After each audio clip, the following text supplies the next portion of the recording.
कीर्तनरूपी सेवेसाठी नेमलेला अभंग महान भगवंत भक्सन सम्राट विश्ववंद्य जगद्गुरु तुकोबा यांचा 4 जनाचा देवाला आवडणारी भक्ती सांगणारा सुंदर असा अभंग आजच्या या सेवेसाठी निवडलेला आहे. विठ्ठल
या वारकरी संतांच्या सकल संतांच्या भावी भक्तांच्या चरणावर नमस्कार करते आणि आपल्या या मेंढगा गावामध्ये गेल्या वर्षी सुद्धा माझी सेवा झालेली आहे। परत एकदा सेवा करण्याची संधी सर्व गावकऱ्यांची सर्व सप्ताह कमिटीने या ठिकाणी प्राप्त करून दिलेली आहे। तुमच्या गावात येण्याचा योग हा महायोग म्हणावा माझ्यासाठी, बरं का? कारण का मी गेल्या वर्षी सुद्धा सांगितलं, मेंढक्याला यायचं म्हटलं की वेगळा आनंद प्राप्त होते। कारण का हे मेंढगा माझं माहेर आहे, बरं का?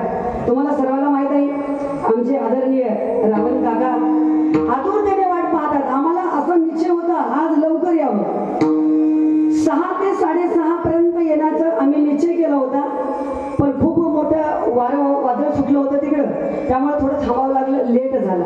तरी पण या ठिकाणी वेळेवर आलो, कार्यक्रमाला वेळेवर या ठिकाणी उपस्थिती लावली। सुंदर असं नियोजन आहे, म्हणून सर्व गावकऱ्यांसाठी सर्व सप्ताह कमिटीसाठी तर जोरदार टाळ्या वाजवा।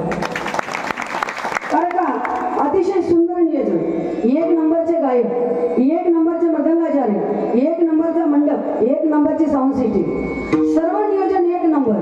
कीर्तनकार कोण म्हणले 2 नंबर, सगळं काही 1 नंबर असं नियोजन आहे। म्हणून सर्व तरुण बांधवासाठी आणखी एकदा जोरदार टाळ्या वाजवा। कारण का ज्या सप्त्यामध्ये, ज्या गावच्या सप्त्यामध्ये तरुण मुले येऊन सप्त्यामध्ये बसतात ते आपल्या गावचं मोठं वैभव आहे। सगळ्यात महत्त्वाचं म्हणजे तरुण बांधव कीर्तनाला येतात, हे आपले भावी पिढीसाठी आपल्या सर्वांसाठी आवश्यक आहे। म्हणून सर्वजण अतिशय तन मन धनाने आपण भक्ती करतो आणि म्हणूनच आजच्या या सेवेसाठी घेतलेला अभंग जगद्गुरु तुकोबा यांचा आहे। जगद्गुरु तुकोबा सांगतात की बाबा रे, देवाला आवडणारी भक्ती करा। तर देवाला कोणती भक्ती आवडते म्हणाल, शुद्ध अंतःकरणातून तन मन धनाने सर्वस्व भार देवावर अर्पण करून केलेली भक्ती भगवान परमात्माला आवडते, असे जगद्गुरु तुकोबा आहे अभंगाच्या माध्यमातून सांगतात। विठ्ठल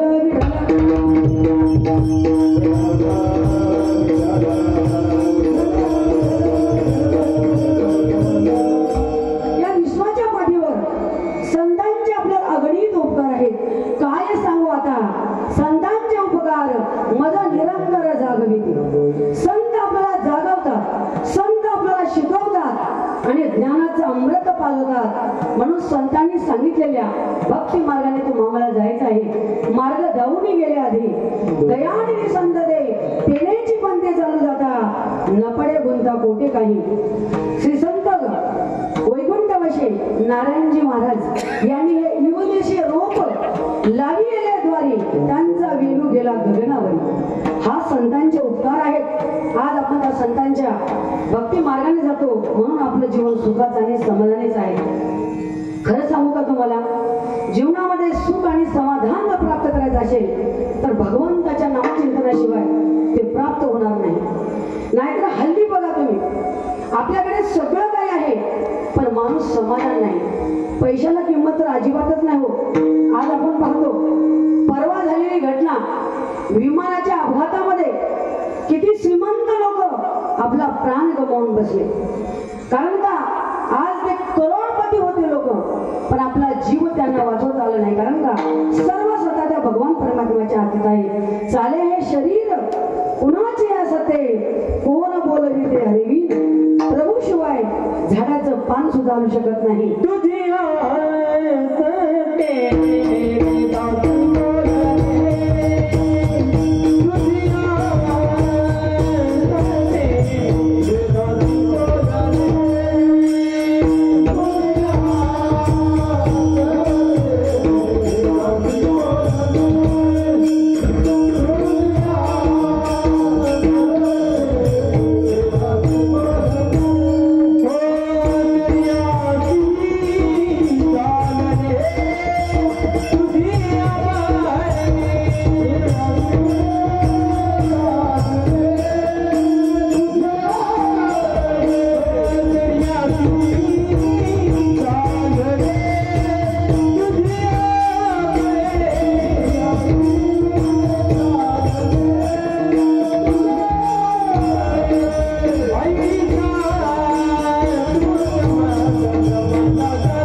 आपण फक्त निश्चय करायचा. आपल्या मेळघा गावामध्ये सर्व भाई भक्तांचा निश्चय आहे, म्हणून असं अप्रतिम नियोजन आपल्या गावामध्ये आहे.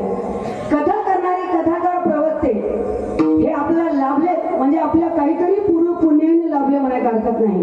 कारण का आज आम्ही पाहतो बाहेर गावी जर गेलं कथाकार लाखो रुपये घेतात तरी एवढी या ठिकाणी सेवा आपल्याला देत नाही. आपले शिवचरण महाराज आपल्या गावामध्ये आपल्याला एवढं ज्ञानाचं अमृत पाजण्यासाठी लाभलेले आहेत. हे आपले काहीतरी पुण्य आहे, हे आपली काहीतरी भक्ती आहे. कारण का त्यांना आपण त्यांचा कथेचा मोबदला देऊ शकत नाही. आज बाहेरचा जर कथाकार आणलं लाख रुपये घेतात कथाकार, एवढा आनंद मिळत नाही. आज एवढं ज्ञान आपल्याला मिळतं हे आपल्या पुण्यावर मिळतं बरं का. कारण का त्यांची किंमत आपल्याला कळत नाही, कारण हे लाभलेलं वैभव आहे. एकशे बडकर एक कलाकार. आता आपल्या वैभव महाराजचं काय कौतुक करावं, त्यांचं नावच आहे वैभव बरं का. असे मदंगाचार्य आपल्याला लाभले, एकशे एक बडकर गायक लाभले, हे आपलं काहीतरी पुण्य आहे. पुण्याशिवाय हे घडत नाही महाराज. बघा तुम्ही परमार्थ करायचा असेल भक्तीने प्राप्त करायचं असते, संसार करायचा असेल तर शक्तीने ते संसार प्राप्त करायचं असते बरं का. आणि जर राजकारण करायचं असेल तर ते युक्तीने करावं लागतं. परमार्थामध्ये खरी गरज आहे ती भक्तीची, परमार्थामध्ये शक्तीची गरज नाही. परमार्थ करायचा असेल भक्तीने करा, आणि संसार करायचा असेल शक्तीने करा, आणि राजकारण करायचं असेल तर युक्तीने करा. अशा प्रकारे शक्ती आणि भक्ती याचा सुरेख संगम म्हणजे हा भारत देश आहे. आणि या भारत देशामध्ये आपण तुम्ही आम्ही राहतो. पवित्र ते कुळ पावन तो देश जेथे हरीचे नाश जन्म घेते बरं का. आणि म्हणूनच शक्ती आणि भक्ती याचा सुरेख संगम आपल्या गावामध्ये पाहायला मिळतो. म्हणून देवाला जर जिंकून घ्यायचं असेल भक्तीने जिंकून घ्यायचं आहे बरं का. पण आता प्रत्येकाला एक प्रश्न पडला, काय करावं, काय संसार करावा का परमार्थ करावा, अशा प्रकारे प्रत्येकाला प्रश्न पडला. राष्ट्रसंत तुकडोजी महाराज सांगतात बघा, सांगा मी काय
करू, संसार म्हणते ये इकडं, भक्ती म्हणते चाल पुढं, कोणाला सोडवून काय करू, प्रत्येकाला प्रश्न पडलेले आहे. पण तुकडोजी महाराज सांगतात, वेड्या माणसा भक्ती करून जो पोट भरेल, भक्ती करून जो पोट भरेल, तुकडा म्हणा त्याला मोक्ष मिळेल. वेड्या मानवा तू नको घाबरू, मानवा नको घाबरू, सांगा मी काय करू, हो सांगा मी काय करू. भक्ती करा, संसार करा, संसारी असावे.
लाभलेले आहेत म्हणायला काही हरकत नाही. परत एकदा जोरदार टाळ्या वाजवा मारावे.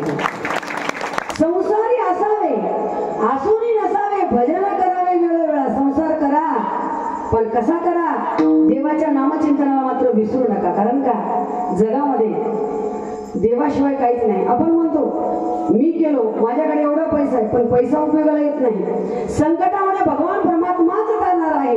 पण आपण म्हणतो अहो मी एवढं केलंय. काही काही घरामध्ये असे भांडणं असतात की मी एवढं केलंय, माझ्याकडे काहीच कमी नाही. पण अभिमान करू नका, सर्व करणार तो देव आहे. अहो आम्ही तर माणूस आहोत, आपल्याला अभिमान येणारच. पण एकदा काय झालं, लक्ष्मी मातेला अभिमान आला. देवाची पत्नी लक्ष्मी मातेला अभिमान आला. लक्ष्मी माता म्हणू लागली देवा मी आहे म्हणून बरं का, मी म्हणून असं म्हणतात बरं का आजकालच्या लक्ष्मी म्हणतात आपल्या लक्ष्मणाला. काय म्हणतात, मालक मी आहे म्हणून बरं, मी आहे म्हणून तुमचा संसार झाला असं म्हणतात बरं का. असं म्हणायचं नाही महिला मंडळ. लई बोलायचे वाटे जाऊ नका, हे पार्टी लई डेंजर आहे बरं का. एकदा जर मालक बोलायला सुरुवात केलं तर आपलं काही चालत नाही. पण काही काही बायका म्हणतात मालक मी आहे म्हणून तुमचा संसार नीट आहे, मी किती करते हो, मी तुमचं घर सांभाळते, तुमच्या आईवडिलांना सांभाळते, तुमच्या मुलांना सांभाळते. अशा भरपूर महिला म्हणतात. एक बाई म्हणली मालकाला मालक मी तुमच्या आईवडिलांना सांभाळू काय, तुमचं घर सांभाळू काय, तुमचे मुलं सांभाळू. तेव्हा मालक म्हणला हे जास्त बोल नको, तू तुझं तोंड सांभाळ, बाकी मी सगळं सांभाळतो मला. म्हणून जास्त बोलायच्या वाटेला जाऊ देतो ना, हे पार्टी लई डेंजर. पण लक्ष्मी माता म्हणू लागली देवा मी आहे म्हणून तुमचं बरं आहे. अहो पैसा मिळावा, संपत्ती मिळावी म्हणून तुमचे भक्त तुमची भक्ती करतात. देव म्हणाले लक्ष्मी माझ्या भक्ताला असा आरोप घेऊ नको, माझ्या भक्ताने कधीच मला आतापर्यंत काही मागितलं नाही. काही मागणे आम्हा अनुचित वडिलाची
मी आहे म्हणून लोक तुमची भक्ती करतात. पैसा मिळावा, धन मिळावं, श्रीमंत व्हावी म्हणून तुमची भक्ती करतात. मी आहे म्हणून तुम्हाला किंमत आहे.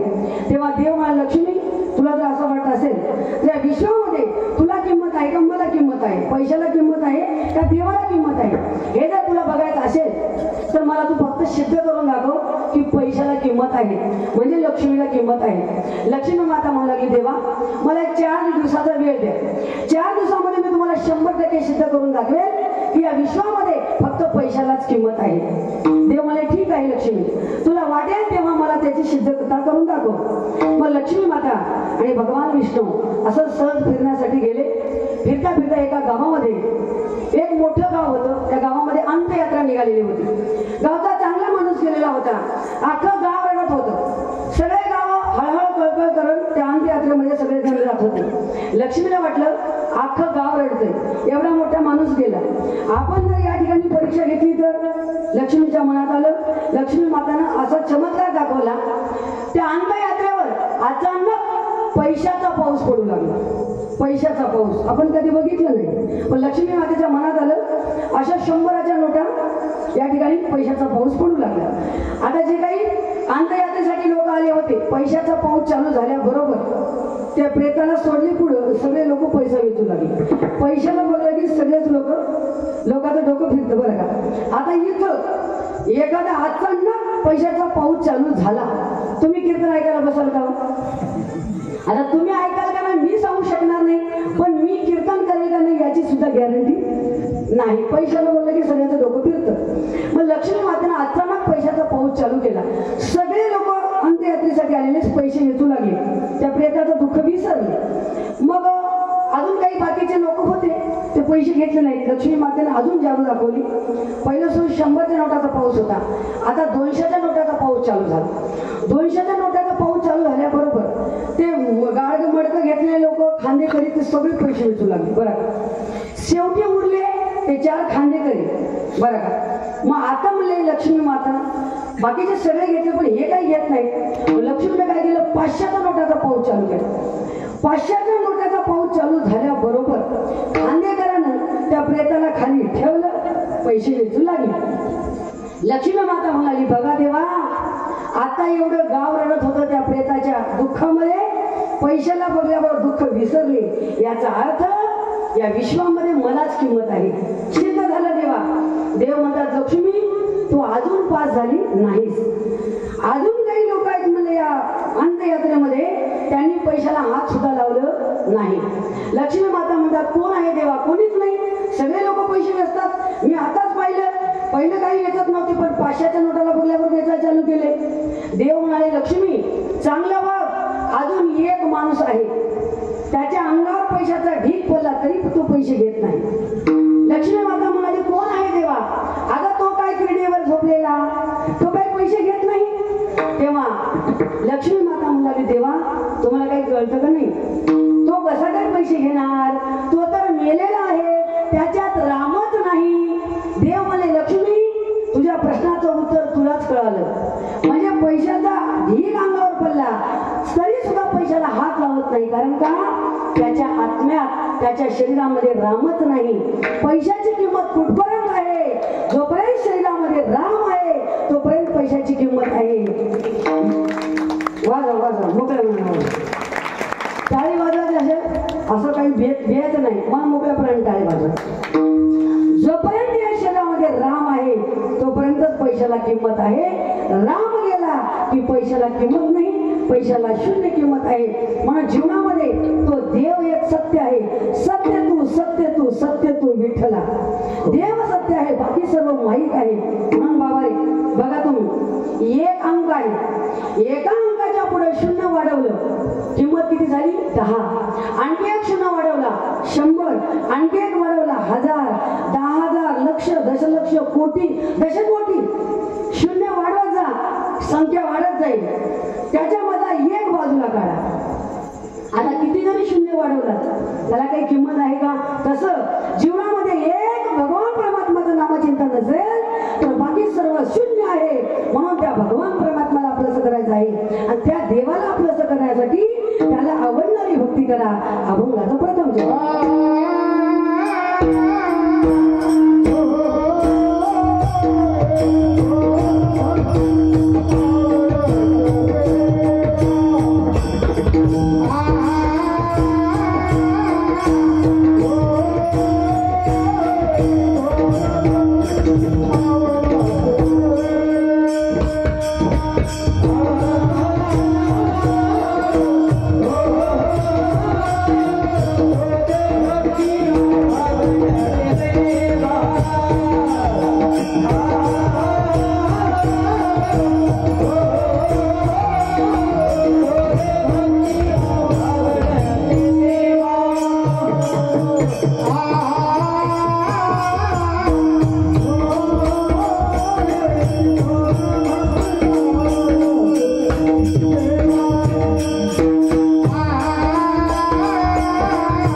आवडे देवासी तो एका प्रकार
सुद्धा गरज पडू देत नाही। जर देवाच्या मनात आलं भगवान जब भी देता है ना तो छप्पर फाड़ फाड़ के देता है, लेकिन भगवान जब भी देता है ना लेता है ना तो जूते मार मार के लेता है।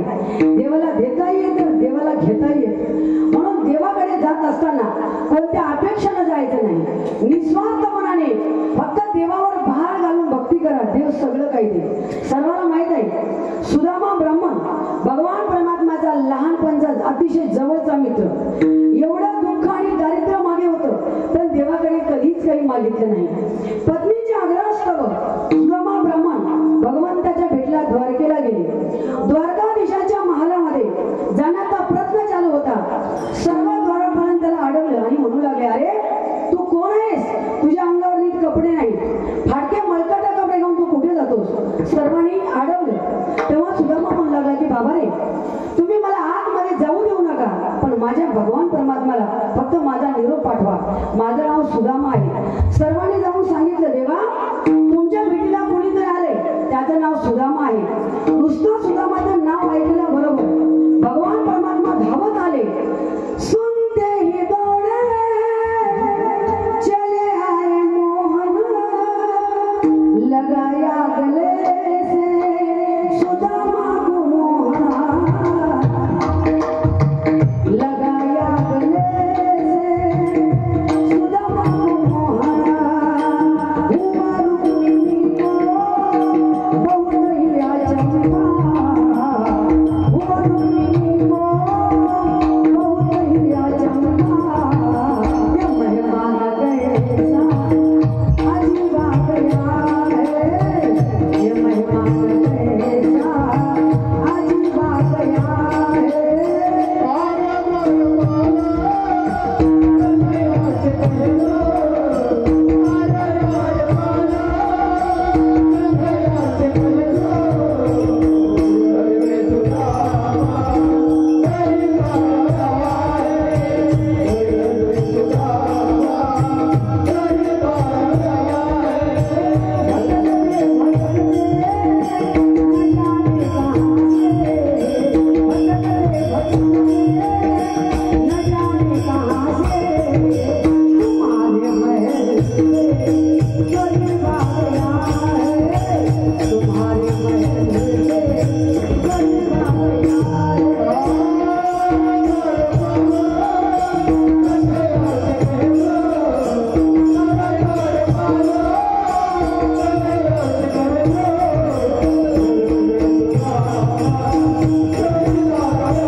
सुदामाला कडकडून मिठी मारली, दोन्ही डोळ्याचे अश्रू त्या सुदामाचे चरण धुतले। काय भाग्यवान असेल तो भक्त, भक्त असावा असा असावा। बरं का, एवढ्यावर थांबले नाही देव, सुदामाचा हात धरले, स्वतःच्या सिंहासनावर बसवले आणि भगवान परमात्माने सुदामाच्या कपाळावर पाहिलं। कपाळावर कपाळावर लिहिलं होतं दुःख आणि दारिद्र्य.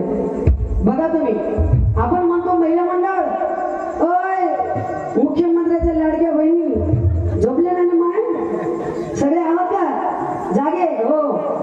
आपण म्हणतो सर्टिफिकेट लिहिलेले अक्षर कधी चुकत नाही, पण जर देवाच्या मनात आल्या देवाजीच्या मनात तेथे कोणाचे झाले ना.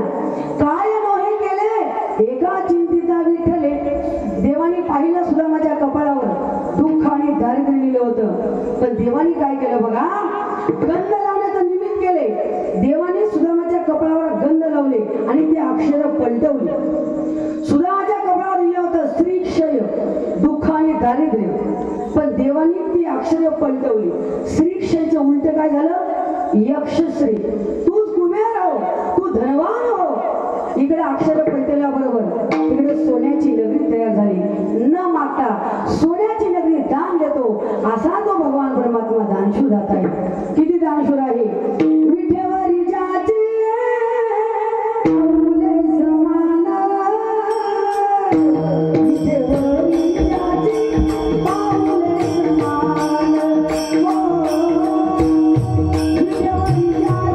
जाची पाऊले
समान,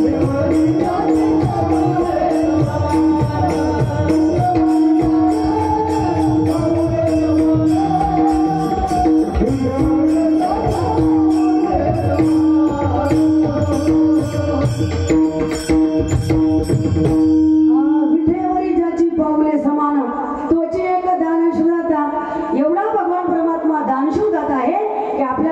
काहीच कमी पडू देत नाही, पण त्याला आवडणारी भक्ती केली पाहिजे. आपला परमार्थ आवडत नाही, आपल्याला संसार आवडतो, पण संसारामध्ये मी कितीही करावं, या संसारानं आतापर्यंत कधी कोणाला सुखी केलं नाही, करणार सुद्धा नाही.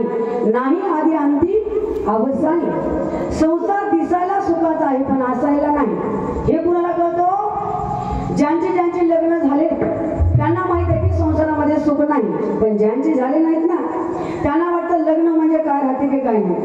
एकदा भाजलं की मग कळतं. बरं का, तुम्ही काय करा, लग्न सराईमध्ये तुम्ही जर कुणाच्या लग्नाला गेलो, तुम्ही फक्त एकच काम करा, भर मंडपामध्ये तुम्ही फक्त नवीन नवरदेवाचं निरीक्षण करा.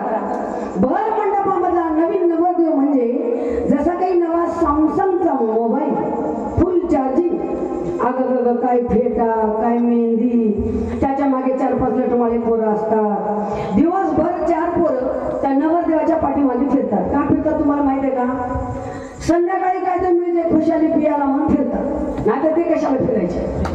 लग्नाच्या दिवशी नवरदेव एवढा खुश असतो आणि नंतर कसा बदलतो तुम्हाला समजावून सांगतो.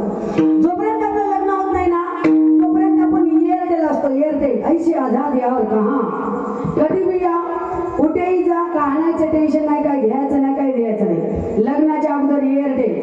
एकदा का घरच्यांनी मुलगी बघायला सुरुवात केली, एंगेजमेंट झाला, टिळ्याचा कार्यक्रम झाला की मग आपण रिलायन्स होतो, करलो दुनिया मुठ्ठी में, सगळी दुनिया आपल्या हातात आल्यासारखं वाटतं. तेव्हा सोयीक झाल्याबरोबर मग लग्न झालं, एक नवरी आपल्या घरी आली की आपण आयडिया होतो. एक आयडिया जब आपकी बदलले जिंदगीच बदलून गेली नवरी घरी आल्याबरोबर. मग लग्न झालं, लग्नाला 1-2-3 वर्ष झाले, 2-3 टाबरे टिबरे पोरं झाले कि मग आपण BSNL होतो. इस की सभी लाइनें व्यस्त है, कृपया थोड़ी देर बाद डायल करे. जिंदगी मोबाईल बन गई यारो. संसार दिसते सुखाचा, नाचायला नाही. या संसार नगरी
तुम्ही लवकरच संसार चालू केला. दोघांचंही सांगायचं होतं मला. आता हे झालं नवऱ्याच्या पार्टीचं, आता नवऱ्याच्या पार्टीचं, नवरीच्या पार्टीचं बघूया. महिला मंडळ आपण काय करतो माय, लग्नाच्या अगोदर नवरा मुलगा बघायला आला, त्या बिचाराचं तोंड बघलं, हा चालेल मला, आलो ना इकडे आपण आई वडिलांना सोडायला नांदायला. जिकडे आपण नांदायला गेलो महिला मंडळ, तिकडे सासू सासरे दीर बाई आपल्याला ओळखीचे असतात का माय? कुणी ओळखीचे नसतात बरं का. आणि सासू सासऱ्याचा कार्यक्रम म्हणजे काय साधा राहतो का? सासू सासऱ्याचा कार्यक्रम म्हणजे लई डेंजर, लई डेंजर. जसा काही तुमच्या गावचा रस्ता लई डेंजर हो, इकडल्या मार्ग. अरे बापरे, आम्हाला 1.5 तास लागला बरं का या रोड इथपर्यंत यायला. लई डेंजर. सासूबाई म्हणजे येड्या बाबळीचा काटा. पायात घुसलं तर ऑपरेशन केल्याशिवाय निघायचं नावच घेत नाही. इथल्या सासा नाही बरं का मावल्यावर, मेडक्याच्या सासा लई गुणाच्या. मी दुसरीकडे सांगायला लागले, नाही तर तुम्ही सगळ्या सासा माझ्यावर मोर्चा करशाल बाई. सासूबाईचा कार्यक्रम लई डेंजर. आणि सासरा म्हणजे युरियाचा काटा, कुचका काटा. सुनाला कधी बोलत नाही, बोलला तर 7 पिढ्याचा उद्धार केल्याशिवाय सोडित नाही. आणि दीर बाहे म्हणजे सराट्याचा काटा. त्या काट्याला तुम्ही कुठेही हात लावा ते टोचणार. इकडे गेली का उई, तिकडे गेली का टुई. ह्याला बोलली त्याला बोलली, हिला साखर दिली तिला डाळ दिली, इकडे गेली तिकडे गेली, ते फक्त टोचलाच असतात दीर बाहे. आणि ननंदबाई म्हणजे हरंदारीचा चिहू काटा. पायात काय दिसत नाही, पाय सल्ल्याशिवाय का राहत नाही. माहेरी लवकर येत नाही, आल्यावर पक्की लावालावी केल्याशिवाय जात नाही. इथं नाही ना कोणी ननंदबाई? नसेल तर बरं झालं ग बाई. पण मी या नंदला म्हणत नाही. जी आपल्या नवऱ्याची बहीण असते माय महिला मंडळ, तिचं नाव आहे ननंद. तिच्याकडून कधीच होत नाही भावजाईला आनंद, अशी ती ननंद. पण मी या नंदला म्हणत नाही. जी ननंद आहे परमार्थामध्ये आड येणारी, ती वासना नावाची ननंद, काम नावाचा दीर, क्रोध नावाचा सासरा आणि माया नावाची सासू. गावामध्ये सप्ताह चालू असताना सुद्धा ती माया नावाची सासू आपला कीर्तनाला जाऊ देत नाही. महिला मंडळ अगं दिवसभर बदबद करून, पेरणी करून, खत पेरून कशाला जातोस कीर्तनाला? झोप घरी. ती माया नावाची सासू. ही माया नावाची सासू कशी आहे बघा. माया सासू मोठी धांगडी, तिला लय प्रपंचाची गोडी, येता जाता मारिती थापडे, धरती गालाच्या गालाला बाई बाई जाते ग माय.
कल्पना आहे सगळे मला त्रास देतात.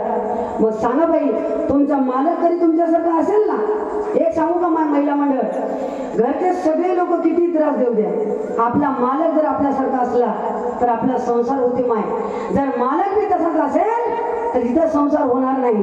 मग सांगा बाई, तुमचा पतिराज कसा आहे, पतिदेव कसे आहेत? तेव्हा सांगतात, मोठ्या हौसेने पती मी केला, पण तो बोलत नाही मजरीला, जाऊन राहतो त्याच्या घराला, उगीच मौन केला, बाई बाई जाते ग माहेराला, बाई बाई जाते ग माहेराला.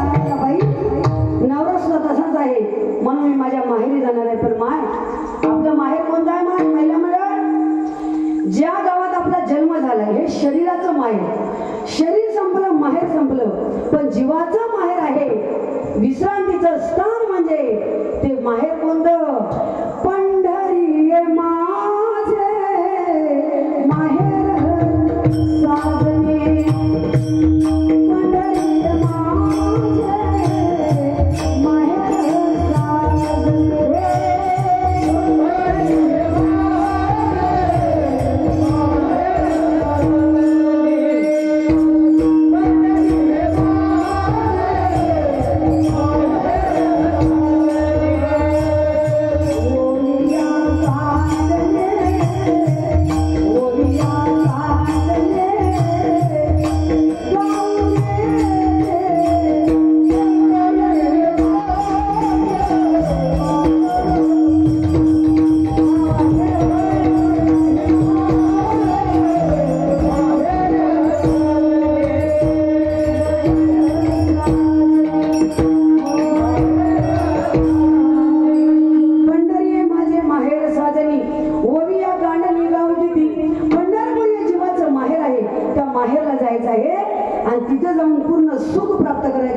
संसारात सुख नाही, संसारात सुख नाही. म्हणूनच एका ठिकाणी असं सांगितलं, अरे संसार संसार जसा तवा चुलीवर, आधी हाताले चटके तेव्हा मिळते भाकर. अरे संसार संसार जसं कपशीच घर, बशी बशी आरामशीर कप फिरले घर घर, किती जरी घर घर घर फिरलं तर या संसारात सुख नाही. म्हणून देवाला आवडणारी भक्ती करा. देवाने जसं काही दिलंय, जेवढं काही दिलंय त्याच्यामध्ये समाधान राहा. अभंगाचं दुसरं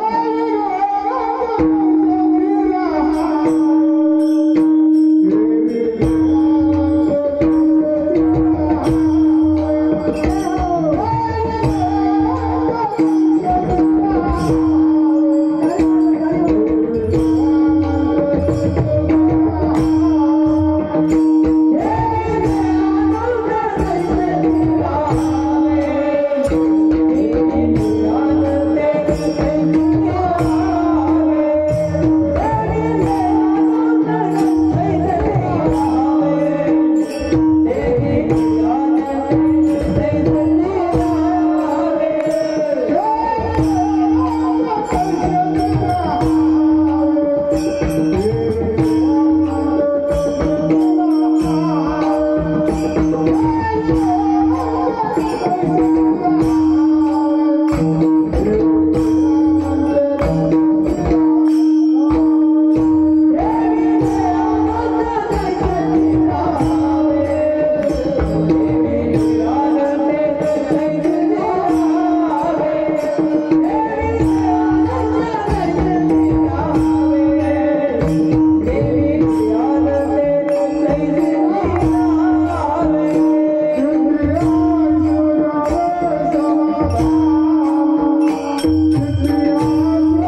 समाधान राहा.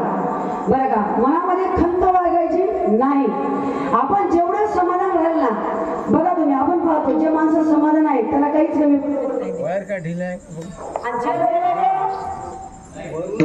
काय झालं, त्यांना काहीच मिळत नाही. देवाच्या जर मनात आलं तर देव द्यायला सुरुवात केलं तर नारळातल्या पाण्यासारखं धन येतं. नारळात पाणी कसं आलं कुणालाच माहित नाही, कसं आलं देवाला माहित. देवाची करणी नारळात पाणी म्हणतो.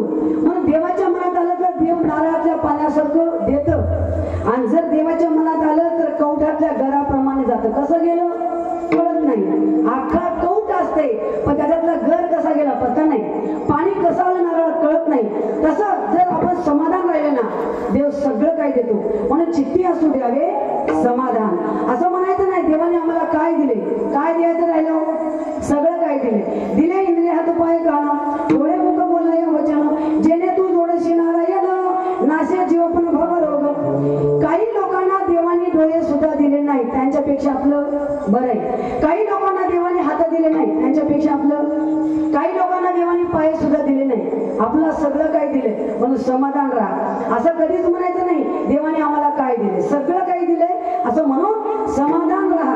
आपण हे पाहिजे ते पाहिजे असं म्हणायचं नाही. महिला मंडळ आपल्या घरामध्ये आपण सारखं मालकाला म्हणतो मला हे पाहिजे ते पाहिजे, साडी पाहिजे वगैरे वगैरे. किती साड्या घेतील महिला मंडळ सांगता येत नाही. काही काही बायका चालले हात असतो बघा. एका गावामध्ये दोन पती पत्नी होते. पत्नी सारखं मालकाला म्हणायची मालक आपल्या घरामध्ये एक म्हैस हवी होती बघा. कशाला, दुधासाठी. कारण का बाहेरचं दूध मला कसं असतं महिला मंडळ, बाहेरचं दूध कसं असतं, आधा दूध आधा पाणी, ज्यादा डाले तो बैमानी, असं दूध असतं. म्हणून ती मालकीन म्हणू लागली मला म्हैस पाहिजे. मालक म्हणले अगं तू दररोज मला म्हैस पाहिजे म्हैस पाहिजे म्हणजे तर माझ्याकडे पैसे नाही. जेवायला बसलं की सारखं तिकीट लावायची. एका दिवशी मालकाला राग आला. मालक मला हे बघ तुझं रोजचं हे झाले म्हणले म्हैस पाहिजे म्हैस पाहिजे. जेवायला बसलं की एकच चाललंय आज म्हैस आणतो म्हणला. म्हैस आणल्याशिवाय तुझं तोंडच बघणं झालं. पण निश्चय केला, खिशामध्ये तर रुपये नव्हता, आता काय करावं. तो विचार केला गावामध्ये जावं, कुणाकडून उसने पैसे व्याजानं पैसे घ्यावे. गाव पूर्ण फिरला, कुणीच पैसे दिले नाही. शेवटी बाजारात गेला. शेजारच्या आसपासचे खेड्यापाड्याचे लोक आले, उदारी काहीतरी करून म्हैस घेऊन यावं. म्हैस आणल्याशिवाय घरलाच यायचं नाही असा निश्चय मालकाने केला. रोजचीच खिडकी झाली ना, आता काय करावं मला. दिवसभर म्हशीसाठी फिरला पण त्याला म्हैस कोणी उधारी दिले नाही, कोणी व्याजानं पैसे दिले नाही, म्हैस काही मिळाली नाही. दिवसभर उपाशी मेलं आणि संध्याकाळी हळूहळू घराकडे निघालं. इकडे मालकींची काय परिस्थिती होती बघा. दिवसभर आज आपले मालक 100% म्हैस आणल्याशिवाय घरलाच येणार म्हणली. मग आपण मी इकडे तयारीतच राहू म्हणली मालकीन. काय केली बघा, गावामध्ये कुंभाराचं घर होतं. कुंभाराच्या घरी गेली, छोटे छोटे मडके गाडगे घेऊन आले. दह्याला, दुधाला, तुपाला, लोणी ठेवायला सगळं घेऊन आली.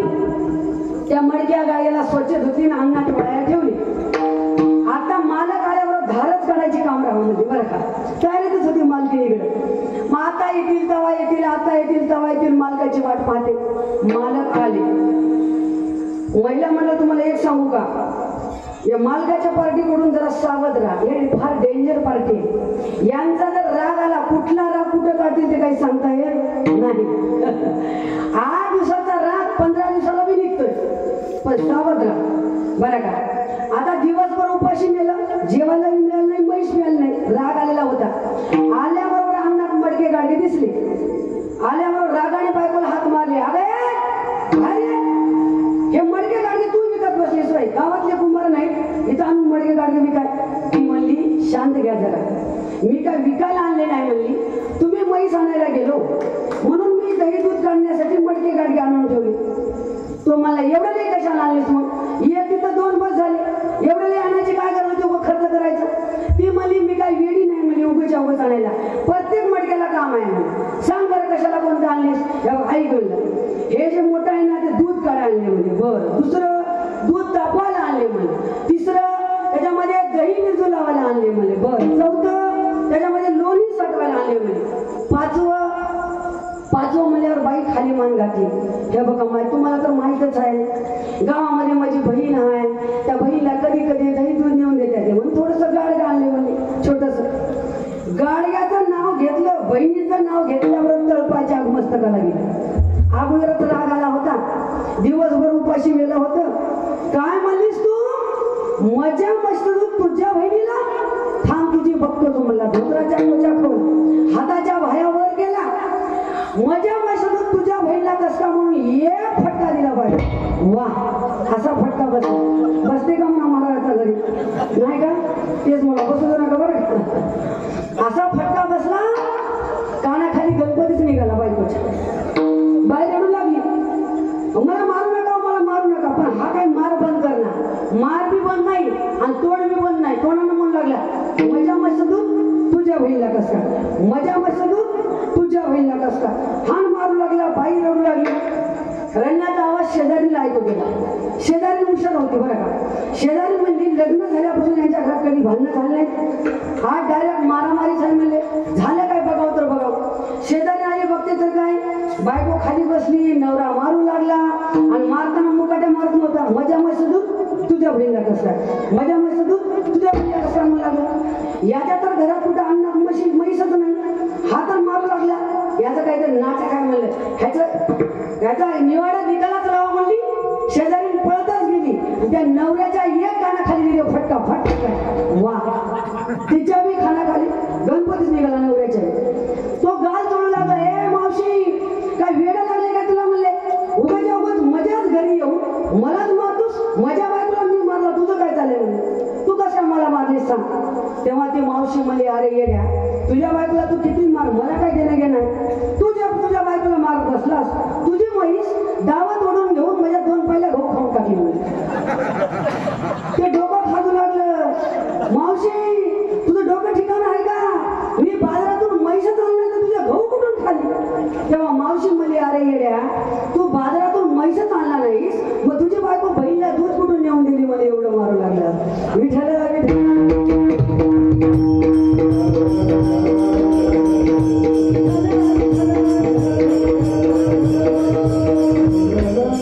आता मला सांगा, नवरा बी मार खाला आणि बायको बी मार खाली. बायको मार खाली नवऱ्याचा, नवरा मार खाला शेजारी बाईचा.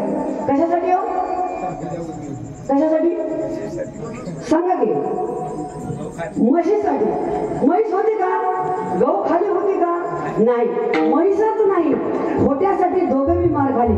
तसं आपल्या दोघांसाठी पती पत्नीचं खोट्यासाठीच आपलं आयुष्य बर्बाद होत चाललेलं आहे. म्हणून पती आणि पत्नी दोघांनी मिळून परमार्थ करा. कोणती तर पत्नी असं म्हटली पाहिजे आपल्या मालकाला, चला हो पंढरी राव, चला हो पंढरी राव, जीवाला जीवाला गाव, चला हो पंढरी राव, जीवाला जीवाला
जीवाचा जीवलग सगळ्या पांडुरंगाला पाहू. अशासाठी भांडणं केलं पाहिजे. महिला मंडळ भांडणं करायचं असेल तर मालकाला म्हणायचं, मालक या वर्षी सप्त्यामध्ये आपण पंगत घेतलीच पाहिजे. कोणी म्हटलं का आतापर्यंत? एखादी मालकीन जर म्हणली असेल त्याच्यासाठी जोरदार टाळ्या वाजवायच्या सर्वांनी. वा वा. जी पत्नी परमार्थासाठी आपल्या मालकाला साथ देते ना त्याच्या एवढी श्रेष्ठ माऊली दुसरी कोणती नाही. कुणी कन्या पुत्र होती त्या सात्विक तयाचा हरिक वाटे देवा. असे जर धार्मिक संतती जन्माला आली असेल त्याचा हर्ष देवाला वाटतो. म्हणून देवाने जसं ठेवले तसं राहा. जर उद्वेग वाहत राहिला दुःख वाढत जाईल. आपण आता तिसरं चरण.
चांगलं झालं तर देवाने केलं म्हणायचं, वाईट झालं तर देवाची मर्जी म्हणायचं. देवाने आमचं वाईट केलं म्हणून दुःख बाळगायचं नाही. कारण का जेव्हा जीवनामध्ये सुख घडतं ना ते आपल्या केलेल्या कर्माची फळे आहे. चांगल्या कर्माचं फळ आहे सुख, वाईट कर्माचं फळ आहे दुःख. जर चांगलं होतं ना आपलं कर्म चांगलं आहे म्हणून चांगलं घडत आहे म्हणायचं. जर वाईट झालं तर आपलं कर्म वाईट आहे समजून घ्यायचं. म्हणून मनामध्ये खंत बाळगू नका. कर्म करत राहा, चांगलं कर्म करा. जीवनामध्ये इथं जमल्या सगळ्या श्रोते मंडळींना माझी नम्रतेची विनंती आहे. जीवन जगत असताना असं जगा असं जगा. जीवनामध्ये फक्त 3च गोष्टी लक्षात ठेवा गड्या, याच्यापेक्षा वेगळा परमार्थ नाही. प्रत्येकाने लक्षात ठेवा. इथे जमलेल्या सगळ्या श्रोते मंडळी गायक वादक कीर्तनकार प्रवचनकार सगळ्यांना माझी नम्रतेची विनंती आहे. प्रत्येकाने 3 गोष्टी लक्षात ठेवा. पहिलं म्हणजे आपली नजर पवित्र ठेवा, दुसरं म्हणजे आपली वाणी पवित्र ठेवा, तिसरं म्हणजे आपलं चारित्र्य पवित्र ठेवा. पंढरीचा पांडुरंग आपल्या घरी आल्याशिवाय याच्यापेक्षा वेगळा परमार्थ नाही. चांगलं करा चांगलं होईल, वाईट करा वाईट झाल्याशिवाय राहणार नाही. एका हाताने कर दुसऱ्या हाताने भर, इथेच कर इथेच भर आणि भटकू नको जगभर. जगी जीवनाचे सार घ्यावे जाऊन सत्वर, जैसे ज्यांचे कर्म तैसे फळ देतो रे ईश्वर. चांगलं कर्म करा. महिला मंडळ सासू सासऱ्याची सेवा करा, मुलांना आई वडिलांची सेवा करा. स्वामी काज गुरु भक्ती पितृ वचन सेवापती हीच विष्णूची महापूजा. अनुभव नव्हे तुझा. शिष्याने गुरुची सेवा करा, मुलांनी आई वडिलांची सेवा करा, पत्नीनं पतीची सेवा करा. याच्यापेक्षा वेगळा परमार्थ नाही बरं का. मुलांना माझी नम्रतेची विनंती आहे, आई वडिलांसारखं दैवत नाही. जर आपल्या घरामध्ये आई वडील जर दुःखी असेल किती पंढरपूरच्या वाऱ्या करून काही फायदा नाही. मातृदेव भव पितृदेव भव. आईसारखं दैवत नाही, बापासारखं दैवत नाही. म्हणून आई वडिलांचं मन कधी दुखू नका. पण आजकालचे पोरं आई वडिलांना विसरले म्हणून त्यांच्या जीवनामध्ये सुख प्राप्त होणार नाही. ज्यांच्या घरामध्ये आई वडील आहेत ना त्याच्यासारखा भाग्यवान म्हणून दुसरा कोणता नाही. टाळी वाजवा. कारण आई वडील आपल्या मुलासाठी काय करतात, कष्ट करोनी घाम गाळोनी केले बहु पगार, गाई थोर तुझे उपकार, गाई थोर तुझे उपकार.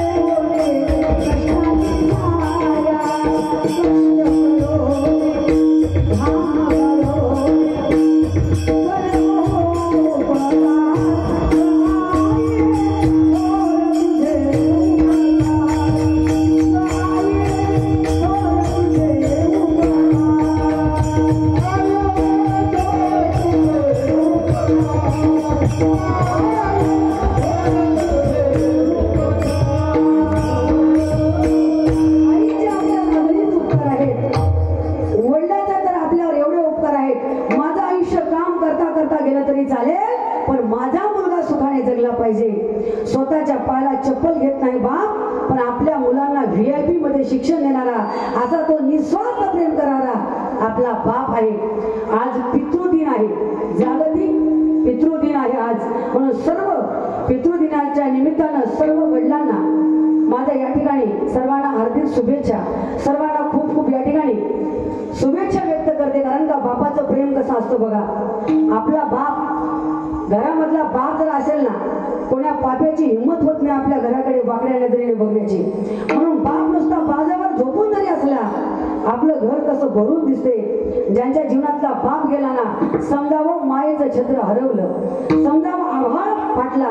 कारण का बापाचं प्रेम कसं असतं बरं का. आईचं प्रेम दिसतं, दिवसा रडते ती आई, रात्रीला रडतो तो बाप. बापाचं प्रेम कसं असतं बघा. उरामध्ये माया त्याच्या काळ्या मेघावाने, दाखविना कधी पुन्हा डोळ्यातलं पाणी. जिजू जिजू संसारात गाळा हाकला, ओठामध्ये हसू जरी कणा वाकला. घडीभर तू थांब गड्या, ऐक त्याची हाकर, लय्या बगड हाय गड्या, उमगाया बापर, उमगाया बापर. लय्या बगड हाय गड्या, उमगाया बापर, उमगाया बापर. मुकी मुकी माया त्याची, मुकी घालमेला, लेकराच्या पायी सारा जग उधळलं. किती जरी गाठलं तू आभाळाला हात, चिंता तुझी मुक्कामाला त्याच्या हृदयात. घडीभर तू थांब गड्या, ऐक त्याची हाकर, लय्या बगड हाय गड्या, उमगाया बापर, उमगाया बापर. लय्या बगड हाय गड्या, उमगाया बापर, उमगाया बापाचे. शेतामध्ये माझे गोप, त्याला बोराटाची थाप, तिथं राबवतो कष्ट माझा शेतकरी बाप. तिथे राबवतो कष्ट माझा शेतकरी बाप. म्हणून पांडुरंगासारख्या बापाच्या डोळ्यात कधी चुकून सुद्धा पाणी आणू नका. म्हणून आई वडिलांची सेवा करा, जीवन तुमचं धन्य होईल. आणि जर तुम्ही आई वडिलांची सेवा केलात तर तुमचं चांगलं कर्म आहे म्हणून समजा. करावे तसे भरावे, परमार्थ करा. जो माणूस परमार्थाकडे आला येतो ना, त्याच्या जीवनामध्ये कोणतंच वाईट काम घडत नाही. आणि जो परमार्थाकडे येत नाही, त्याला दुसरी सवय लागल्याशिवाय राहत नाही. बघा तुम्ही, एकदा जर भगवंताच्या नामाची गोडी लागली, देवाचं नाव कसं आहे, अमृताहुनी गोड नाम तुझे देवा, मन माझे केशवा कावाने घे. अमृतापेक्षा गोड देवाचं नामचिंतन आहे. इकडली जर गोडी लागली, दुसरी गोडी लागत नाही. आणि ते जर गोडी लागली तर मरेपर्यंत सुटत नाही. आपण त्याला म्हणतो व्यसन. या जगामध्ये सगळ्यात वाईट काम तर व्यसन फार वाईट आहे दादा. जिथं व्यसन आणि फॅशन तिथं वाईट लक्षण दिसल. गुटखा खाला तर तोंड फुटल, दारू पिलं तर लिव्हर फुटल, आणि कीर्तनात आलं तर 7 जन्माचं बंधन तुटल. म्हणून कीर्तनात या, भाग्यवान बना. जर व्यसन लागलं दादा हो, व्यसनी लोकांचं डोकंच काम करत नाही हो. एक तरुण मुलगा बाहेर फिरायला गेला, रात्रीच्या वेळेला मोटरसायकल घेऊन निघाला. वाईट मित्राच्या संगतीनं त्याने फुल व्यसन केलं, वाईट व्यसन केलं. आता पोटामध्ये वाईट व्यसन केल्यामुळे डोकं काही काम करत नाही बरं का. डोकं काही काम करत नसतं वाईट व्यसन करणाऱ्या लोकांचं. मग मोटरसायकल घेऊन निघाला. रात्रीच्या वेळेला मोठ्या हवेनं कोणत्या गाड्या असतात हो, ट्रक असतात मोठ्या बरं का. मग हा इकडून मोटरसायकल घेऊन निघाला, समोर मोठं ट्रक येत होतं. रात्रीच्या वेळेला गाडीची बॉडी वगैरे काही दिसत नाही, दिसतात ती फक्त 2 लाईट. याला वाटलं आपल्यासारख्या 2 मोटरसायकली असतील, पण दोन्ही मी सरळ रेषेत आलीत. मला एक बी साईड द्यायला तयार नाही. मग आपण काय करायचं, या दोन्ही मोटरसायकलच्या मधून निघून जायचं. वाटतं मला वाटतं मोटरसायकली असते, ते होतं ट्रक. त्या दोन्ही लाईनच्या मधोमध जायला गेला असेल का पलीकडे. त्याला वाटलं मोटरसायकली असतील, ते होतं ट्रक. त्याला धडकलं, खाली पडले, त्याचे दोन्ही पाय जागेवर मोडले. सगळे गावकरी गोळा झाले, अँब्युलन्स बोलावलं, त्याला दवाखान्यात ऍडमिट केले. सकाळी पाहुणे रावळे त्याला भेटायला आले, म्हणू लागले, का रे बाबा तुझा अपघात कशामुळे झाला. मग ह्याला लाज वाटायला पाहिजे का नाही, मी वाईट व्यसन केलो, वाईट मित्राच्या संगतीला गेलो, या गोष्टीचा त्याला अजिबात खंत वाटत नव्हता. कारण का तो तरुण सैराट झालेला होता. जे मुलं सैराट बघितले ते सगळे गैराट झाले. आमच्या गावात काय झालं बघा, एक मुलगा घरी सैराट बघितला, डायरेक्ट शेताकडे गेला. त्याच्या शेतामध्ये एक मोठी विहीर होती. गेल्याबरोबर डायरेक्ट त्या विहिरीमध्ये उडी टाकली. त्याला वाटलं खाली असेल आरची, पण खाली होती फरशी, ते जागेवर मेलं. हा सैराटचा परिणाम. हाही तरुण सैराट झाला होता. त्याच्या डोक्यामध्ये त्या सैराटच्या गाण्याचं फुळ होतं. त्याच गाण्यामध्ये सगळ्या पाहुण्याला सांगू लागला, ऐका मला माझा अपघात कशामुळे झाला. निघालो गाडी घेऊन, अर्धीच होती पोटात, मोरून आलं ट्रॅक्टर, मी पण होतो जोरात. असं धडकलं या रोडावरी, पायावणी जाग गेलं जी, फ्रॅक्चर झालं जी.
आता मला सांगा, मरेपर्यंत फ्रॅक्चर झालं जी म्हणला तर गेलेलं पाय पण नाही येणार नाही.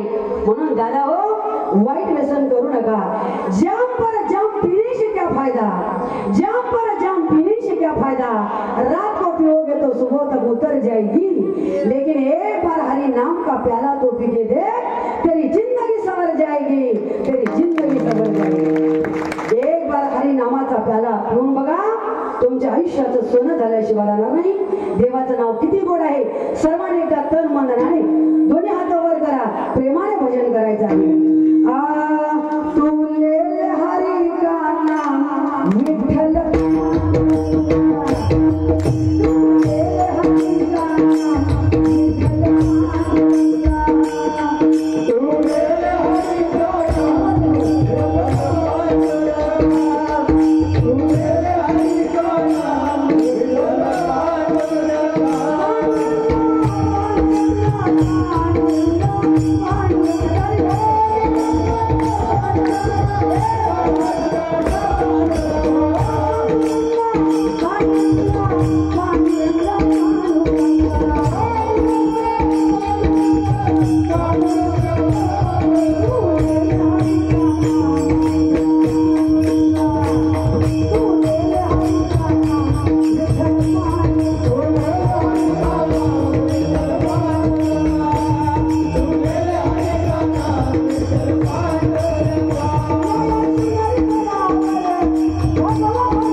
अतिशय अंतकरणातून सर्वांनी टाळ्या वाजवल्या, अंतकरणातून जय जयकार केला, सर्वांनी मनापासून भक्ती केली. अशीच भक्ती देवाला आवडते बरं का. याची थोडं भक्ती आवडते देवा. संकल्पावी माया संसाराची ठेवी त्यानंतर दैशाची राहावी, चित्ती असू द्यावे समाधान, वाहिल्या उद्वेग दुःखाची केवळ भोगणते फळ संचिताचे. ठेविल्यानंतर दैशाची राहावी, चित्ती असू द्यावे समाधान. देवाला आवडणारी भक्ती करा. देवाने जसं काही ठेवले, जेवढं बी दिले त्याच्यामध्ये समाधान राहा, खंत बाळगू नका आणि हा सर्वस्व संसार देवाच्या चरणात अर्पण करा. अभंगाचा शेवट. Come on.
एक शिवाराजे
उपकार आहेत, म्हणून त्या उपकारातून आपण उतराही होऊ शकत नाही, पण त्यांचं ऋण व्यक्त करण्यासाठी आपण तत्पर आहोत. म्हणून त्यांचं ऋण व्यक्त करण्यासाठी शिवाजी राजांचं गुणगौरव आपण करतो. कारण का शिवकाळामध्ये नाम गावाते सुखात सारी प्रजा, सुखात सारी प्रजा, म्हणून म्हणते शिवाजी महाराज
एकत्र करून ज्याने स्वराज्य निर्माण केलं.